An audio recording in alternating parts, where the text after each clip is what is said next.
What's good, everyone? Time to look into the Stuttgart Regional Championships, where the EU had their first chance to dip their toes into the Surging Sparks format. Sacramento had brought some surprises, but Stuttgart took it that one step further.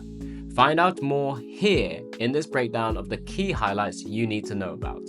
Sacramento, California crowned our first Surging Sparks regional champion, but the meta itself remained relatively stable in day 1 and day 2, with familiar decks dominating. Regidrago V-Star, Raging Bolt EX, Charizard EX, and Lost Box had the highest representation, whilst we also saw decks like Lugia V-Star fall off massively. The rest of the field was fairly balanced, in the 5 to 6% of the range when we look at the data in further detail. The biggest surprise, however, was Miraidon's return to prominence, culminating in a Miraidon mirror match in the finals. It was Landon Caitler who triumphed, securing his second regional championship after his victory in Portland last season. Looking ahead to the Stuttgart regionals, we asked, will the meta differ between North America and Europe? Can new archetypes from the Surging Sparks formats challenge the established decks? And after back-to-back top finishes, is Golden Go EX now a serious contender? Moving swiftly on to Stuttgart, Germany, over 1,700 Masters players once again came together for another debut of Surging Sparks, this time in the EU. One of these players walked away just like Landon Caitler, $10,000 richer, with an abundance of booster packs and that coveted automatic invite to the World Championships. Our first of the festive regionals were brought to life by yours truly, Alex Dow, Amy Wolseley, Mike Ellis, and Freya Pierce. Well, in answering one of our first questions, the day 1 deck analysis revealed little variation between the US and the EU. Regidrago V-Star, Raging Bolt EX, Charizard EX, and Lost Zone Box maintained similar representation percentages. The main difference was the rise in Miraidon, boosted by its success in the previous tournament, with Magneton increasing its utility and Latias EX offering more board flexibility. Miraidon's popularity was almost inevitable, especially since it had been so strong in previous formats and players were quite happy to pick it up once again. As for the rest of day 1, it was no real major surprises. Popular decks like Gardevoir EX, Golden Go EX remained in that 4 to 5% range, but there was a notable new entry on the graphic. Ceruledge EX, a hard-hitting fire terror Pokemon, marking one of the few innovative decks from Surging Sparks. But as we approach a potential rotation in not too far away and major changes, because the card pool and the deck pool becomes more diverse, we are leading to a more broader range of viable options, with no single deck dominating. So does anything actually really change with this big of a field for day 2? Well, with over 300 players making it with 16 match points or more, we start to see the real stars shine, and the storylines start to get even more interesting. One deck that really caught everyone by surprise in Sacramento was Cloth. It's not your typical deck, but with its new buddy Terrapagos EX, it shot all the way up to become the second most represented deck in day 2 at Stuttgart, and it made up nearly, or actually more than 10% of the field. You also saw strong showings from Terrapagos Noctowl decks, as well as Snorlax, who managed to sneak into the top 6 most represented. And there was no big surprise here. Decks like Charizard EX and Miraidon aren't running a lot of switching effects, so it does open the door for under-the-radar decks like Snorlax to pull off some real surprises. There were some further interesting decks in the mix as well. Ancient Box, which can use the new Koraidon as a fighting type attacker, also saw 17 players make day 2. Another fresh archetype, our Chaludon EX, made its debut on the graphic as well. This deck seemed to be really riding the wave of Miraidon's success in Sacramento. But what about Miraidon? Well, it went from 8% representation on day 1 to just 3% in day 2. Not the best showing for the deck that had so much hype following its victory in Sacramento. And hey, we also took a look at the juniors and senior divisions as well. In the juniors division, it was no shock that the decks we've seen dominating the recent formats for them are still the ones to beat. Raging Bolt EX continues to crush it, making it up to 27% of the 154 juniors in attendance. Day 2 pretty much followed a very similar trend, with only one change. Dragapult EX had swapped places with Charizard EX on the graphic, but Raging Bolt was still way ahead of the pack. Now, moving into the Seniors division, 173 players in Stuttgart, things were looking a little bit more like the Masters division. The big four decks were the same as usual, and there weren't many surprises behind them, with Gardevoir and Goldengo holding strong. On day 2, the top decks pretty much stayed in their spot, but Charizard EX actually saw a little bump in representation percentage, gaining the most ground overall. So what's one of the first big takeaways that we can take from Stuttgart Regionals? Well, it confirms from Sacramento that Cloth is a real deck. It had an incredible showing. After all, 58 players had actually chosen to bring it to Stuttgart Regionals, and impressively 31 of them, or 53% of all day 1 of those players, actually advanced to day 2.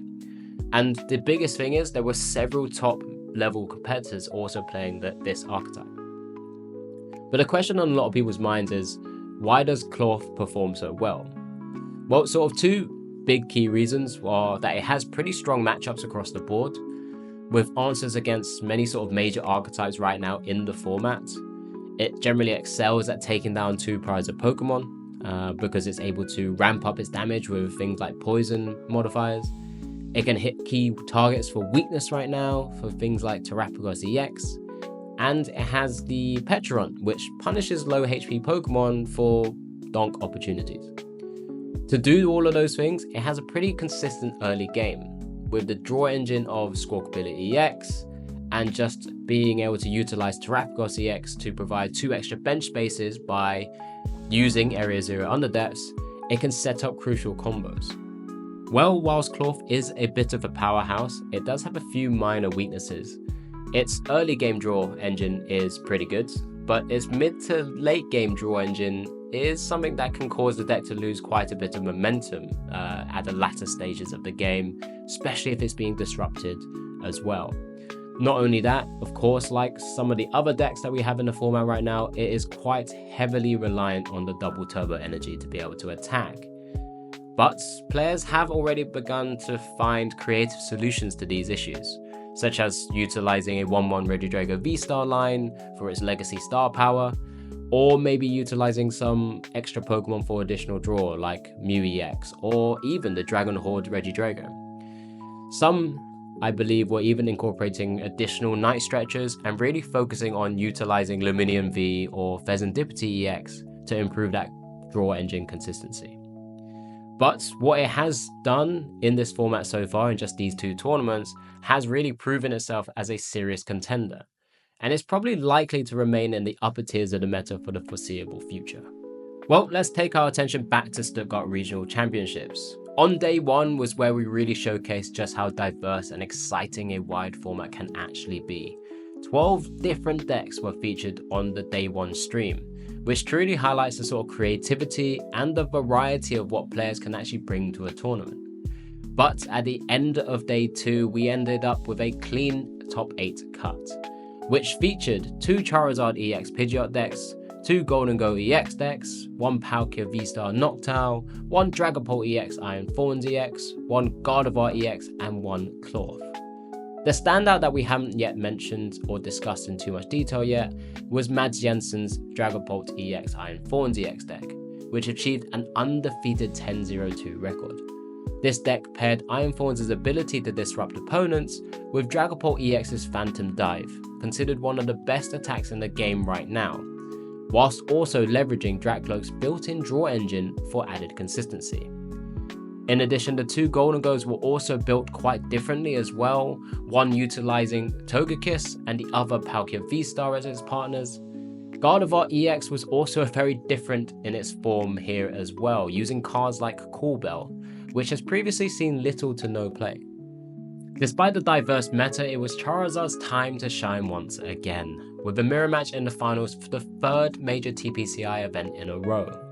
Finnish players Özvin Svinhufvud and Arni Kajala faced off, with Arni claiming victory. Known as a long-time Charizard enthusiast, at least for this season, Arni's impressive journey included sweeping wins in top 8 against Goldengo, in top 4 against Palkia, and the finals, all with dominant 2-0 performances. This win earned him $10,000, that automatic Worlds invite, and so much more, solidifying his place as a top competitor. Finland's Pokemon TCG player base continues to really impress, and Arnie joins their growing list of champions. Congratulations are also in order for Adam V of Czechia, the seniors champion, and Oliver C from the UK, the juniors champion as well. The week after Stuttgart actually brought 2 further exciting tournaments, and now with the information and data, we'll just have a quick look at them. Perth Regionals in Australia and the Bogota Special Event in Colombia, which each showcased very different metas. At Perth, over 300 players had competed, with 55 advancing to Day 2 Swiss. It was Regidrago V-Star and Charizard EX that led the meta, both making 24% of the Day 2 field with 13 players each. Other decks had no more than 9% representation. In the end, it was an asymmetrical top cut of 10, with 4 Regidrago V-Stars, 2 Gardevoir EX, 2 Clorf, 1 Iron Thorns, and 1 Dragapult Iron Thorns. In the end, it was Japan's Kaito Arai who took home the title with a throwback Gardevoir EX list featuring 0 rare candies, a Manaphy, and the unfair stamp. He actually defeated fellow Japanese player Hiro Yaoka, who piloted Clorf to a 2nd place finish. Just a few sort of key observations from Perth based on the data that we've actually had a chance to look at. Charizard EX struggled to convert their very respectable placements for Day 2 into a top cut finish, with the majority of the players finishing only in a sort of a top 64 placement. There were 2 that did place in top 16. Regidrago V-Star performed well and continued to perform well, going into multiple top cut spots and dominating a lot of what that top 32 was. And Clorf just continues to shake up the meta, this time earning itself a finalist position, as well as the other one in top 10 cut. But the biggest observation that we could see from the actual Day 2 results themselves was that there were 4 players from Japan that actually made the top 8. And with the new rules allowing TPC players able to earn their invites via TPCI events by winning them with that automatic invite structure, Japanese players have started to have significant success. This marks the 2nd event where a TPCI invite was claimed by a Japanese competitor. In fact, nearly 20% of all Day 2 players were from Japan. Definitely a much easier time than going through the lottery system and then combating over 5,000 players, for example, at a Champions League to try and get an invite to the World Championships. Over in Latin America, in Bogota, just over 200 players had actually competed, and there was actually a little bit more that advanced to Day 2 Swiss. It was 57 players there. The format had a much wider spread than Perth, and probably the widest one possible, with no deck actually fielded by more than 7 players. Regidrago V-Star and Snorlax led the way slightly, but was followed closely by Raging Bolt and Dragapult with 6 players each just behind it. In the end, it was a top 9 cuts, 2 Regidragos, 1 Ancient Box, 1 Dragapult Dusknoir, 1 Raging Bolt, 1 Charizard EX, 1 Lugia V-Star, and 1 Dragapult Iron Thorns. In the end, it was Francisco Osorio of Chile who emerged victorious, piloting Regidrago V-Star, once again utilizing that 1-1 Noctowl line to be able to defeat Andreas Chingate's Roaring Moon EX in the final, securing his automatic Worlds invite.